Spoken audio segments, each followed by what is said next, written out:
नमस्कार साथियों, मैं हूं जीवन सर और आप देख रहे हैं टीचर्स लर्निंग सेंटर। जैसा कि झारखंड कर्मचारी चयन आयोग ने जेटीपीसी पीटी सीसीई 2023 के लिए टीचर की वैकेंसी निकाली है, यानी झारखंड प्रशिक्षित प्राथमिक शिक्षक संयुक्त परीक्षा 2023। अब कई बच्चे हमें कह रहे हैं सर सिलेबस बता दीजिए, सिलेबस बता दीजिए। तो प्रत्येक को एक एक करके बताना थोड़ा मुश्किल हो जाता है। इसके लिए मैं आपको आज बना ही देता हूँ कि सिलेबस क्या है। मैं इस वीडियो में सिर्फ और सिर्फ सिलेबस की बात करूँगा और कोई दूसरी बात नहीं करूँगा। तो चलिए परीक्षा के बारे में बात कर लेते हैं। तो परीक्षा जो होगी बिल्कुल यहाँ क्लियर लिखा गया है, सीबीटी पर होगी, यानी कंप्यूटर बेस्ड टेस्ट होगा।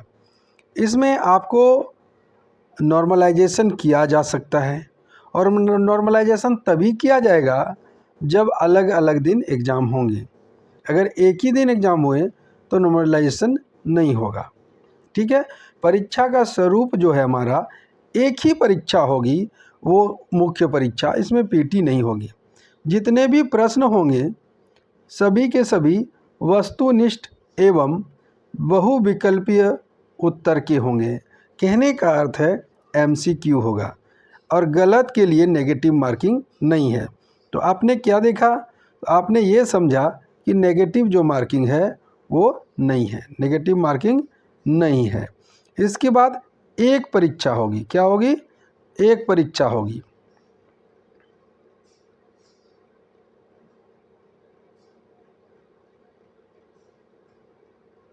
परीक्षा एक ही होगी, ये भी देख लिया आपने। अब हम एक एक तो करके बात करते हैं। और परीक्षा का प्रारूप क्या होगा? एमसीक्यू, एमसीक्यू के रूप में होगी। ठीक। अब हम देख लेते हैं कि मुख्य परीक्षा। तो सबसे पहले हम बात करेंगे इंटरमीडिएट प्रशिक्षित सहायक आचार्य। इंटरमीडिएट का मतलब जो इंटर के साथ है ना, इंटर के साथ जिन्होंने डीएलएड किया है। क्या किया है? डीएलएड, डीएलएड जो किया है उनकी बात कर रहा हूँ मैं। यानी अगर घुमा फिरा के बात करें या सीधे तौर पर बात करें तो ये पीआरटी की बात हो रही है। पीआरटी किसकी बात हो रही है? तो 1 to 5 की बात हो रही है। तो इसका देख लीजिए आप, इसका क्या दिया गया है। इसका जो कठिनाई का स्तर होगा, ठीक है, कठिनाई का जो स्तर होगा, अभी मैं 1 to 5 की बात कर रहा हूँ, कठिनाई का स्तर जो होगा वो इंटर स्तर का होगा, यानी 10+2 स्तर का यह कठिनाई का स्तर होगा। और जो मैं क्लास आपको कराऊंगा हिंदी का, वो जो क्लास हिंदी की आएगी वो भी 10+2 स्तर की आएगी। आगे आप देखिए यहाँ पर लिखा है कि पेपर 1 जो होगा, पत्र 1 जो लिखा हुआ है यहाँ पर देखिए पेपर 1। तो यहाँ पर पेपर 1 की बात इसमें हो रही है। तो पेपर 1 में आपको कोई एक भाषा इनमें से चुननी है, जैसे कि हिंदी, अंग्रेजी, संथाली, मुंडारी, है ना। तो अपनी मातृभाषा के अनुरूप चुने। तो मातृभाषा यथा कोई भी एक चुन सकते हैं इसमें आप। तो ये जो होगा आपका क्वालिफाइंग नेचर का होगा। किस नेचर का होगा? क्वालिफाइंग नेचर का होगा। यानी आपको इसमें से 30% नंबर लाने होंगे पास होने के लिए। अब आप देखिए 100 क्वेश्चन है, 100 पूर्णांक का, तो 30% कितना हो गया? यानी कम से कम आपको 30 नंबर लाने होंगे, तभी आपका कॉपी अगला चेक होगा, और नहीं तो चेक नहीं होगा। अब 100 प्रश्न है, 100 पूर्णांक। और जब ये हो गया, देखिए 100 प्रश्न 100 पूर्णांक के समय आपको 2 घंटे का मिलेगा। कोई आपने चुन लिया, मैं सिर्फ क्लास कर लूँगा आपका हिंदी का, तो मैं हिंदी को लेकर के चलता हूँ। इसके बाद पेपर 2 में भी आप देखिए इतने सारे लैंग्वेज दिए गए हैं, उसमें से कोई एक चुन लेना है। तो यहाँ भी मैं आपकी क्लास हिंदी की ही लूँगा, तो दोनों का मैं कंबाइन हिंदी चलाऊँगा। इसलिए आप इन दोनों में हिंदी चुन सकते हैं, ऐसा कोई ज़रूरी नहीं है कि आप हिंदी नहीं चुन सकते। बहुत बच्चे ऐसे सोचते हैं कि नहीं चुन सकते हैं। तो यहाँ देखिए इसमें से कोई एक भाषा देख रहे हैं आप, और ऊपर वाले में से भी कोई एक भाषा। ऊपर वाला क्वालिफाइंग नेचर का है, लेकिन नीचे वाले के नंबर मेरिट में जुड़ेंगे, नीचे वाले के नंबर मेरिट में जुड़ेंगे। और इसके प्रश्नों की संख्या 100 है, नंबर्स भी आप पूर्णांक भी आपका 100 ही है। समय मिलेगा 2 घंटे का। समय कितने घंटे का मिलेगा? 2 घंटे का। फिर से समझिए, पेपर 1 क्वालिफाइंग 30 नंबर लाने हैं। पेपर 2 आपका 100 प्रश्न 100 पूर्णांक के और इसके नंबर जुड़ेंगे। अब आप आइए पेपर 3 में। तो जब आप पेपर 3 की बात करते हैं, देखिए पेपर 2 हमने बता दिया, पेपर 2 ये हो गया आपका, देख लिए। अब पेपर 3 की बात कर रहे हैं। तो पेपर 3 ये कहता है कि आपका एक पेपर होगा कितने पूर्णांक का, तो पूर्णांक होगा आपका, देखिए यहाँ पर लिखा है 75, 75, 150 और 50 कितने हो गए 200। पहले आपने कितने पूर्णांक का दिया, रुकिए, 75, 75, 150, 50, 200 हो गया, ठीक है। चलिए आगे देखते हैं यहाँ पर। इसमें आपका 50 नंबर रहेगा सामान्य ज्ञान और जीएस होता है ना, और जीके जीएस, वो सबसे 50 क्वेश्चन रहेगा। इसके बाद सामाजिक विज्ञान की बात करें तो सामाजिक विज्ञान से 75 क्वेश्चन रहेंगे और विज्ञान और गणित से 75 क्वेश्चन रहेंगे। तो कुल मिलाकर के देखिए आपका 3 घंटे का यहाँ पर समय दिया गया है। अब नीचे जो देख रहे हैं आप, तो टोटल देखिए 400 पूर्णांक आ रहा है। तो भाई मैं बता देता हूँ आपको, पेपर 1 से आपका हो गया 100, पेपर 2 से भी हो गया आपका 100। देखिए यहाँ देखिए, मैं आपको दिखाता हूँ कैसे 400 हुआ। पेपर 1 से 100 हुआ, ये देखिए पेपर 1 से 100 हो गया, पेपर 2 से 100 हो गया और पेपर 3 से हो गया 200। तो कुल मिलाकर के आपको पीआरटी में 400 अंकों की परीक्षा देनी है।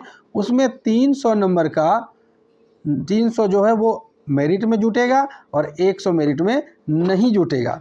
अब सवाल ये उठता है कि हमें पढ़ना क्या है ना, हमें क्या पढ़ना है। तो चलिए कोई बात नहीं, आपको बता देते हैं क्या पढ़ना है। जनरल समसामयिकी और जनरल नॉलेज में आपको पढ़ना है कि समाज में जो चल रहा है वो घटना, दिन प्रतिदिन की घटनाएं, झारखंड भारत के पड़ोसी राज्य, पड़ोसी देश झारखंड के पड़ोसी राज्य, इसके बाद भाषा, पुस्तक, पुरस्कार, खेल, मुद्रा, राजधानी, लिपि, इतिहास, भूगोल, पर्यावरण, आर्थिक स्वतंत्रता आंदोलन, भारतीय कृषि और कई संविधान, पंचायती राज व्यवस्था, पंचवर्षीय योजनाएं, ये सब आपका जीके जीएस में आ जाएगा। सामान्य विज्ञान जिसको जीएस बोलते हैं हम, जीके और जीए था पहला वाला, अभी है जीएस। तो जनरल साइंस में आपको देखना है विज्ञान से संबंधित प्रश्न, है ना। और गणित में आपको मैथ में पढ़ना है नंबर सिस्टम, बीज गणित, ज्यामिति, समान त्रिकोणमिति, क्षेत्रमिति, और इसका स्तर कम से कम मैट्रिक तक का रहेगा मैथ, ठीक है। और इसकी मैंने ऑफलाइन क्लासेस भी शुरू कर दी है।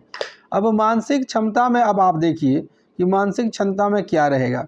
तो मानसिक क्षमता का मतलब रीजनिंग होता है। तो रीजनिंग में सादृश्य होता है, समानता होता है, भिन्नता होता है, कल्पना है, समस्या समाधान है, विश्लेषण है, दृश्य, स्मृति, विभेद, अवलोकन, संबंध, अंक गणितीय तर्कन। तो आप इतना ही जान लीजिए कि कोडिंग और डिकोडिंग रहेगा। आपको न्यूमेरिकल भी हो सकते हैं या वर्बल भी रीजनिंग हो सकते हैं। इसके बाद एक और यहाँ पर दिया है, कंप्यूटर का मूलभूत ज्ञान भी आपको होना चाहिए। कंप्यूटर के मूलभूत ज्ञान में आपको एमएस विंडो के बारे में जानना है, ऑपरेटिंग सिस्टम के बारे में जानना है, एमएस ऑफिस जानना है, इंटरनेट चलाने के बारे में जानना है, ये सभी जानना है। और झारखंड राज्य से भी प्रश्न पूछे जाएंगे, झारखंड का भूगोल, इतिहास, सभ्यता, संस्कृति, भाषा, साहित्य, स्थान, खान। तो आप समझ लीजिए कि इतना कम समय में आपको क्या करना होगा, खुद समझ लीजिए। तो ये तो हमने आपको पीआरटी के बारे में बता दिया। अब हम बात करेंगे 6 to 8 टीचर की। तो 6 to 8 टीचर को यहाँ पर कहा गया है स्नातक प्रशिक्षित सहायक आचार्य। तो इसके भी मुख्य आप देख लीजिए, जो 4 पत्र था उसमें तो 4 पत्र रहेगा ही, यानी पेपर 1, पेपर 2, पेपर 3, पेपर 4 जो हमने समझाया अभी वही रहेगा। जो पीआरटी का था उसमें 4 पेपर तक तो 3 पेपर तक तो ठीक रहेगा, लेकिन जो चौथा पेपर है ना, पेपर 1 क्वालिफाइंग, पेपर 2 कोई भाषा का नंबर जुटेगा, पेपर 3 जीके जीएस जो हमने कहा वो तो रहेगा ही। इसके बाद जो चौथा पेपर है उसको अपने कॉम्बिनेशन के हिसाब से चलाना होगा। जैसे कि कोई यदि गणित और विज्ञान का शिक्षक है तो उसे पढ़ना होगा गणित, भौतिकी, रसायन शास्त्र, वनस्पति विज्ञान, प्राणी विज्ञान। और इन जितने नामों को हमने बताया 5 में से कोई 3 के उत्तर दे सकेंगे, ठीक है। और कहा कि उक्त विषय में 33% लाना अनिवार्य होगा, सभी उसके उपरांत ही सभी के मेधा सूची में जुड़े जाएंगे। यानी 33% सब में लाना होगा। अगला देखते हैं, सामाजिक विज्ञान का अगर कोई शिक्षक बनना चाहता है तो उसे इतिहास, भूगोल, राजनीति शास्त्र, अर्थशास्त्र, समाजशास्त्र, लेखा शास्त्र, व्यापार, ये सातों में से कोई 3 है ना, 7 में से कोई 3 के उत्तर देने होंगे और इसमें आपको 33% भी लाना होगा। अगर ऐसा नहीं करता है तो उसका नंबर नहीं जुटेगा और इसके लिए आपको मिलेंगे 3 घंटे का समय। 180 क्वेश्चन रहेगा और 1 मिनट करके मान के आप चलिए, मान के क्या 1 मिनट करके हुआ ही, ठीक है। और इसके बाद अगर कोई भाषागत शिक्षक बनना चाहता है तो कोई जो भाषा होती भाषा को चुनिए और अपना मान लीजिए कोई इंग्लिश का है तो इंग्लिश चुनेगा, कोई हिंदी का है हिंदी चुनेगा, है कि नहीं। तो ये कुछ अब आप समझ लीजिए, कुछ नोट दिया वो उसको समझ लेते हैं। कह रहा कि माध्यमिक परीक्षा के अनुसार मातृभाषा में मात्र अर्हक होगा, ये तो हमने बता ही दिया पहले। तो कुल मिलाकर ये जानकारी थी, कैसी लगी आपको।